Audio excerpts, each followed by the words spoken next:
Hello and welcome to Zar Commercia. Our topic is today contract of indemnity. So what the contract of indemnity is? Contract of indemnity पढ़ने से पहले हमें ये पता होनी चाहिए कि indemnity का मतलब है क्या। अगर हम डिक्शनरी मीनिंग देखेंगे indemnity का, तो indemnity का मतलब है to make good the loss. So what does it mean to make good the loss? It means to compensate for the loss. अगर कोई लॉस होता है तो उसे कंपनसेशन करना. अब रिपीट माई वर्ड्स, अगर कोई लॉस होगा तो उसे कंपनसेट करना.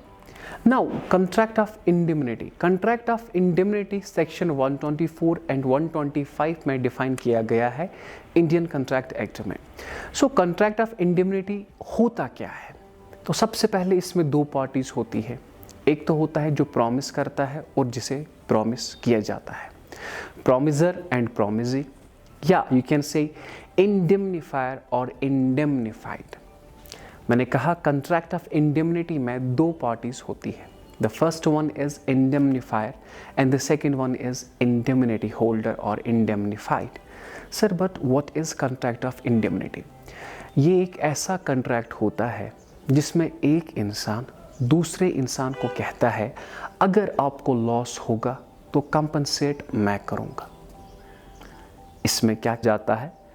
एक इंसान दूसरे इंसान को कहता है या एक पर्सन दूसरे पर्सन को कहता है अगर आपको लॉस हो जाए तो आपको कंपनसेट मैं करूंगा. तो यहाँ पे सिर्फ दो ही पार्टीज हैं.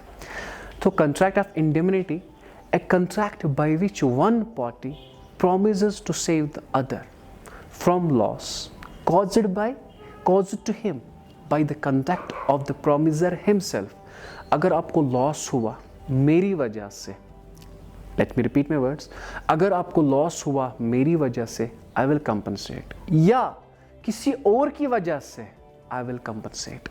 So contract of indemnity में होता क्या है? एक इंसान दूसरे इंसान को देता है गारंटी कि अगर आपको लॉस हुआ तो उसे इंडेमनिफाई मैं करूंगा, चाहे मेरी वजह से या किसी और की वजह से.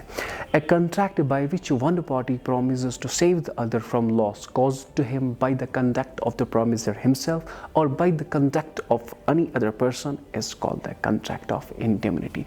एक ऐसा कंट्रैक्ट है जिसमें एक इंसान एक पर्सन दूसरे को सेव करता है लॉस से. अगर उसे लॉस हुआ तो मैं आपको कंपनसेट करूंगा. अगर मेरी वजह से लॉस हुआ चलो ठीक, या किसी और की वजह से लॉस हुआ वो भी मैं कंपनसेट करता हूं. तो उसे कहते हैं कंट्रैक्ट ऑफ इंडेमनिटी. तो यहाँ पे आपने देखा प्रॉमिसर हिमसेल्फ या और एनी अदर पर्सन. अगर मेरी वजह से लॉस हुआ तो आई विल कंपनसेट, या किसी और की वजह से लॉस हुआ तब भी मैं कंपनसेट करूंगा. That's what you call contract of indemnity.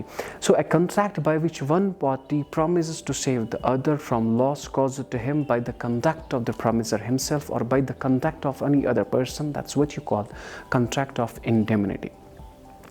Sir ये तो था contract of indemnity. अब मुझे बताइए जो इंसान contract, फॉर एग्जाम्पल अगर मैं इसकी एग्जाम्पल्स आपको मैं देखता हूँ तो सबसे पहले let's talk of contract of agency में. एजेंसी में दो पर्सन होते हैं, एक तो होता है प्रिंसिपल, दूसरा होता है एजेंट. आपकी स्क्रीन पे आया होगा. एजेंसी में दो इंसान होते हैं, दो पर्सन्स होते हैं. The first one is principal and the second one is agent. Agent works on behalf of principal. Agent काम करता है किसके बिना पे? प्रिंसिपल के बिना पे.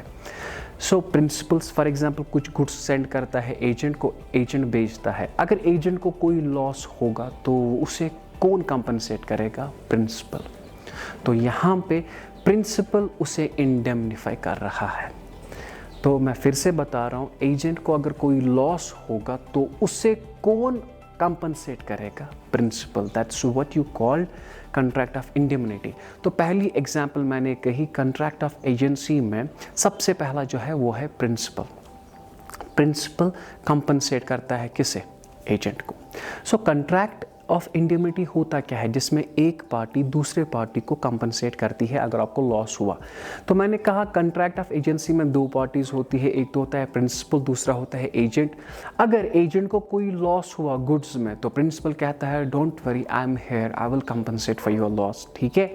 तो प्रिंसिपल करता है कंपनसेट। तो इस कॉन्ट्रैक्ट को क्या आप कहेंगे, कॉन्ट्रैक्ट ऑफ इंडेमनिटी। या दूसरी एग्जांपल लेते हैं, आपने जनरल इंश्योरेंस सुना होगा, वहाँ पर दो पार्टीज होती है, insurance company and the policy holder. अगर पॉलिसी होल्डर को कोई नुकसान हो गया, लेट इट बी आग लग गई, तो उसे नुकसान हो गया, पैसा किसे देना है, इंश्योरेंस कंपनी को। अब आग मत ना लगी इंश्योरेंस कंपनी की वजह से, आग तो लगी किसी और की वजह से, तब भी कंपनसेट कौन करेगा, इंश्योरेंस कंपनी। तो यहाँ पे प्रॉमिसर हिमसेल्फ आपने देखा प्रिंसिपल पे, लेकिन यहाँ पे अदर पर्सन में इंश्योरेंस का मैंने आपको बताया।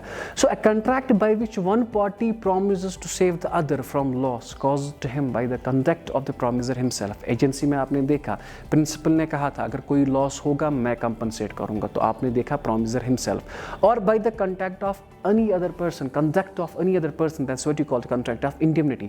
इंश्योरेंस कंपनी ने आपसे कहा अगर आपको लॉस हुआ, फायर से, फ्लड से, कुछ भी हो जाए तो I will compensate, don't worry, ठीक है। So that's what you call the contract of indemnity. यहाँ पे आपने देखा कॉन्ट्रैक्ट ऑफ इंडेमनिटी होता क्या है। कॉन्ट्रैक्ट ऑफ इंडेमनिटी ऐसा होता है कि जिसमें एक पार्टी दूसरे पार्टी को प्रॉमिस करती है अगर आपको लॉस हुआ देन आई विल कंपनसेट, ठीक है। So this is all about the contract of indemnity. Now ये था कॉन्ट्रैक्ट ऑफ इंडेमनिटी। अब इसमें दो पार्टीज है, तो पहला था प्रॉमिसर और जो दूसरा था that's what you call a promisee. The person who promises to save the other from loss, वो इंसान जो दूसरे को प्रॉमिस करता है कि अगर आपको नुकसान हुआ तो मैं आपको बचाऊंगा, उसे कहते हैं इंडेमनिफायर। क्या कहते हैं, इंडेमनिफायर। और जिसे कंपनसेट किया जाता है, the person whose loss is to made good, or you can say the person who is being compensated, जिसे compensate हम कर रहे हैं उसे आप कहते हैं indemnity holder या कहते हैं indemnified। दो पार्टीज है, एक पार्टी जो प्रॉमिस करता है उसे कहते हैं indemnifier, और जिसे प्रॉमिस किया जाता है उसे कहते हैं indemnified और indemnity holder। Okay, my dear.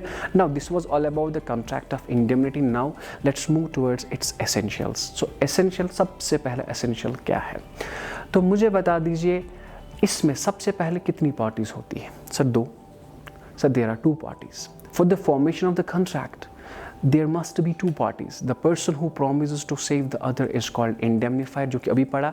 The person whose loss is to be made good is what you call indemnified और indemnity holder। मैंने आपसे कहा essentials of contract of indemnity में सबसे पहला essential जो है, वहाँ पे इस contract में होने के लिए आपके पास दो parties का होना ही होना है, ठीक है। तो पहले को कहते हैं indemnifier और दूसरे को कहते हैं indemnity holder।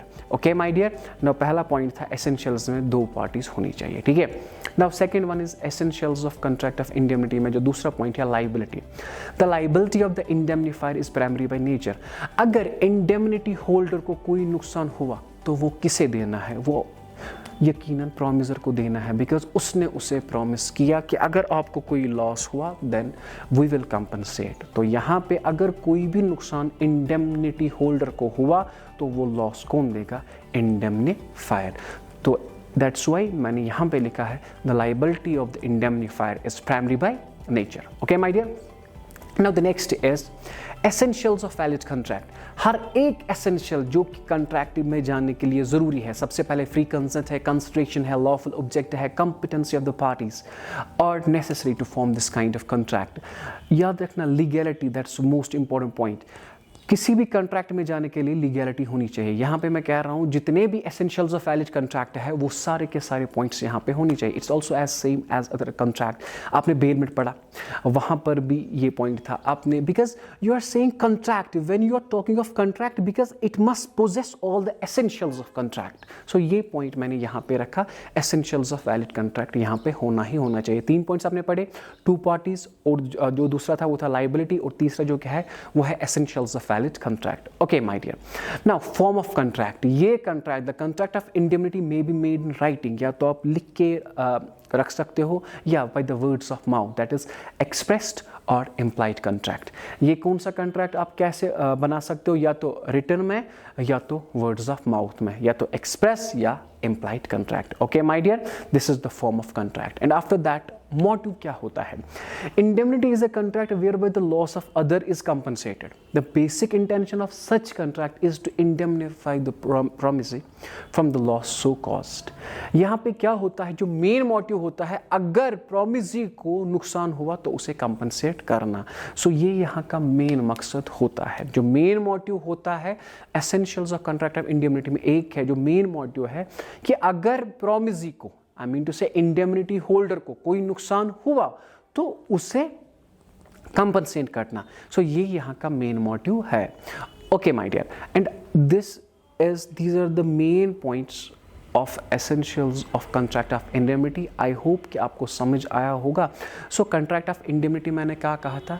contract of indemnity मैंने कहा कि ये एक ऐसा contract है जिसमें एक इंसान दूसरे इंसान को कहता है अगर आपको लॉस हुआ सो आई विल कंपनसेट. ठीक है, और इसमें दो पार्टीज होती है, पहले का नाम है इंडेमनीफायर और दूसरे का नाम है इंडेमनीफाइड. अगर आपको कोई भी क्वेश्चन है इस टॉपिक के रिलेटेड, आप हमें कमेंट सेक्शन में बताएं. ठीक है, and we will get back to you as soon as possible. Thank you.